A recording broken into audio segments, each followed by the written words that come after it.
Hello everyone, welcome to my mini blog. আগের পার্টে তোমরা দেখেছো যে আজকে ছিল আমার দিদির রেজিস্ট্রি। তো রেজিস্ট্রি হওয়ার পরে আজকেই আমার দিদির ছিল আইবুড়ো ভাত। তো বাড়ি ফিরে এখানে এখন আমরা বসে পড়েছি সবাই মিলে রেডি করতে আইবুড়ো ভাতের থালাটা। এখানে তো প্রচুর মেনু ছিল, আর এখানে এক এক করে এখন দিদিকে সবাই মিলে আশীর্বাদ করে দিচ্ছে। আর বিয়েতে যে যা গিফট দিচ্ছে সেগুলো এখন দিয়ে দিল। এখানে আমার মাও গিফট দিয়ে দিল, তারপরে বড় মামি এখানে ওকে খাওয়াতে বসলো।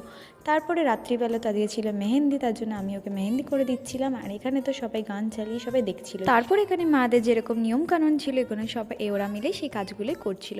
আর দিদির হাতে যে মেহেন্দিটুকুনি বাকি ছিল আমি সেটা কমপ্লিট করে নিচ্ছিলাম, কারণ তারপরে আমাদের আরেকটা রিচুয়াল এখানে হবে। এখানে মা ওরা সবাই মিলে এখানে হলুদ বেটে নিচ্ছিল, কারণ এখানে একটা গায়ে হলুদ একটা ব্যাপার আছে কিছু অধিবাসের জন্য। তো এখন ছাদে চলে গিয়ে সেই নিয়মটা করা হলো। আর তারপরে তো কালকের জন্য আমরা খুব এক্সাইটেড, কারণ ফাইনালি আমরা এতদিন ধরে যেটার জন্য ওয়েট করছিলাম, তো সেই দিনটা ফাইনালি এবার আসতে চলেছে। মেহেন্দিটা কেমন হলো আমাকে অবশ্যই কিন্তু কমেন্ট করে জানিও।